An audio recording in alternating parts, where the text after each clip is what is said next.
Tonight on Connecticut's news station, a path of destruction in Litchfield County.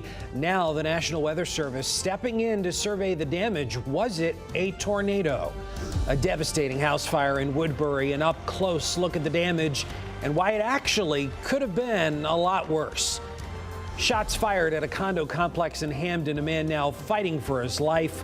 We have the newest information from police. Plus, it's a word we haven't talked about in a while, COVID, but it's back with a vengeance and a new variant. What you need to know ahead of a possible fall surge. And everything you need to know for back to school, from saving on all your shopping to an inside look at how state police are stepping up for school safety preparedness.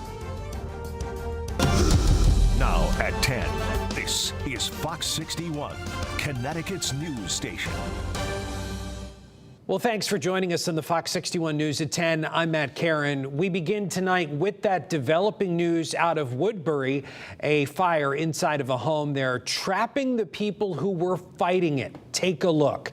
This fire started in an elderly woman's kitchen, but spread quickly to the second floor of her home on Ridgewood Road.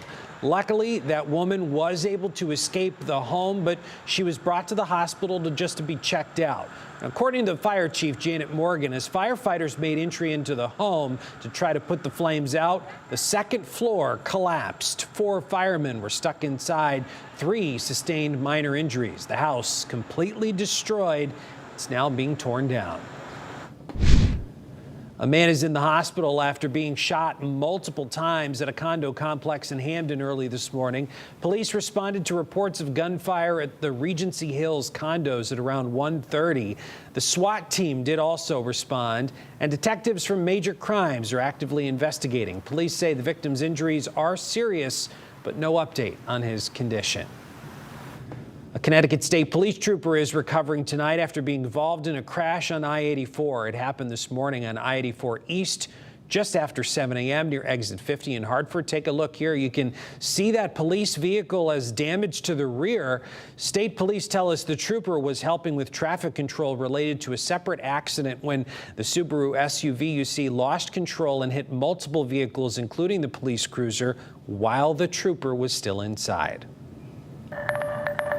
Well, we have an update now to a story we first brought you on the Fox 61 News at 10 on Saturday. We now know the identity of the 81-year-old woman who died after the canoe that she was in flipped over on the Hammonasset River. She is Guia Quiha of Madison. State environmental police tell Fox 61 she, another adult, and a child were all participating in a state park-led guided canoe program when the accident took place. The victim was wearing her life jacket. Everyone else was okay. Well, Saturday storms gave way to Sunday sun.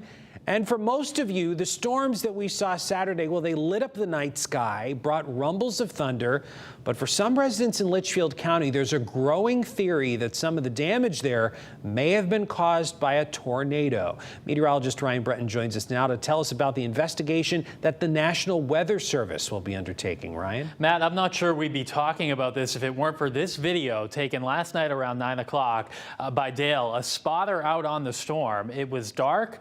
The sun goes down earlier these days, and this possible funnel cloud or tornado, as you saw there, only lit up by lightning strikes in the area. A very intense line of storms moving into Litchfield County. This is a fairly rural part of Litchfield County near the line between Roxbury and Bridgewater. And here's one still image that really shows this funnel. There was lightning able to light this up.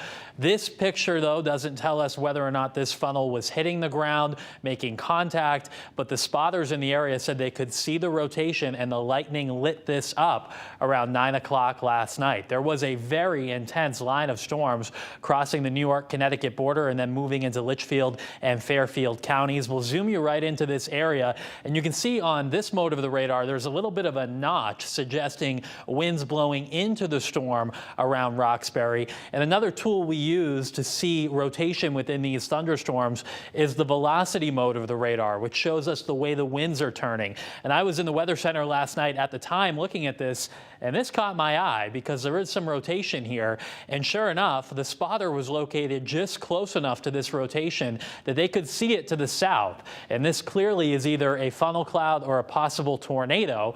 Now, because it's in such a rural area, there wasn't much reported damage, which is a good thing. But late today, the National Weather Service out of Albany did receive some reported damage in this area. And you can see from the satellite image, there's a lot of farms around here. There is one neighborhood nearby, but it appears that possible funnel or tornado did miss that neighborhood. But there were multiple reports of apparently trees down in the vicinity of Town Line Road and Keeler Road near the Bridgewater and Roxbury line. The Weather Service will be investigating that damage to see whether or not that funnel made contact with the ground. There were other reports of damage, most of those just straight line wind, and the weather is much more quiet tonight. I'll be back to talk about our next round of rain, which moves in on Tuesday, coming up. All right, Ryan, thanks very much. And it was those thunderstorms last night that officials believe caused a large barn fire. Take a look here. This barn is located in Sandy Hook. It burned Saturday night, leaving it now completely destroyed.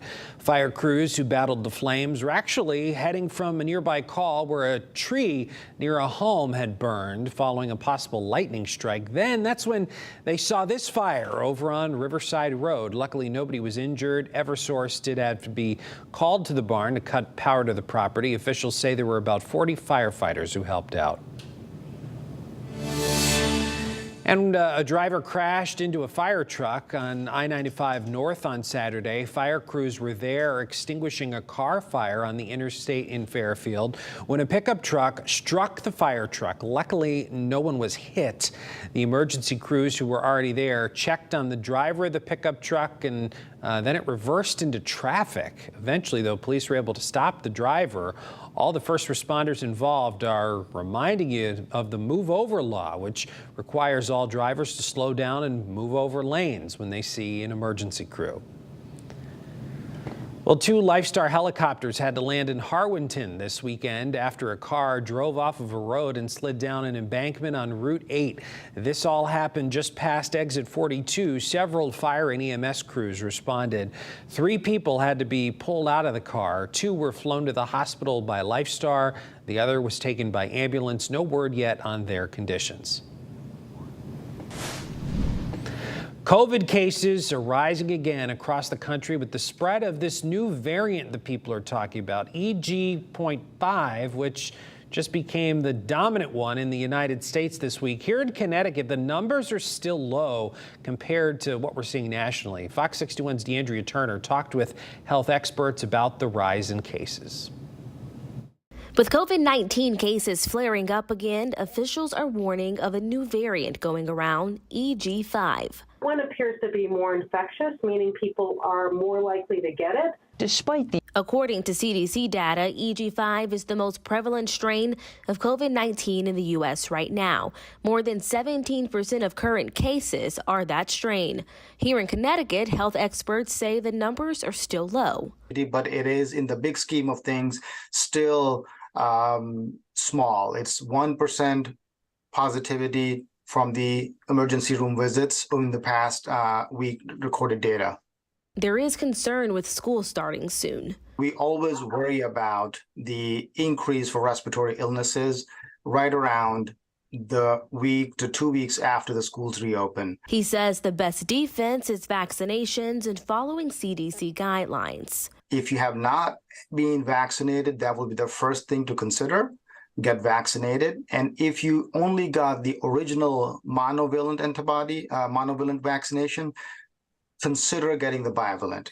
Come the end of September, the first new COVID-19 vaccines updated for this fall season are expected to be available. This is after the Food and Drug Administration and the Centers for Disease and Control and Prevention greenlight them. So any person who is 65 or older and anyone with any chronic medical conditions should definitely consider getting those boosters for sure. In Hartford, DeAndrea Turner, Fox 61, Connecticut's news station. Well, DeAndrea, thank you. And speaking of COVID, Connecticut's news station is working for you tonight with a scam alert. If you have COVID-19 tests that you didn't order that are arriving at your door, well, it could be a scam. The Federal Trade Commission is warning those with Medicare to be on the lookout. Scammers are stealing people's Medicare numbers and then billing for at-home COVID tests. After the public emergency ended, health insurance plans like Medicare stopped paying for many at-home tests. In this scam, once payment is denied, the bill could come back with your name on it. Bristol police need your help tonight locating a missing elderly man. Take a look at your screen. Here's his photo. Stefan Spiak is 83 years old. He was last seen riding his bike on Friday. He lives at an adult residential care home in Bristol. Residents are able to come and go from the home, but Spiak didn't tell anyone where he would be going and that he would be gone for such a long period of time. Employees there are very concerned. He's approximately 5 foot 8 inches tall, last seen wearing a black jacket, tan pants, dark colored sneakers, and a hat. Amid recent criticism, the City Council's own inquiry, Fox 61 has learned the CEO of Hartford's parking authority will be retiring. The HPA hands out tickets and oversees the operations of Hartford's parking garages, parking lots, and street parking. But recently, there's been a surge in complaints of unfair ticketing. The City Council called for an investigation and more transparency from the agency. The mayor's office has confirmed to Fox 61 that during all this, CEO Armindo Gomez has finalized his retirement plans, but is still planning staying on part-time as the City Council's at the City Council's next meeting, they're expected to discuss some findings and launch an official closer look at the HPA. Well, we have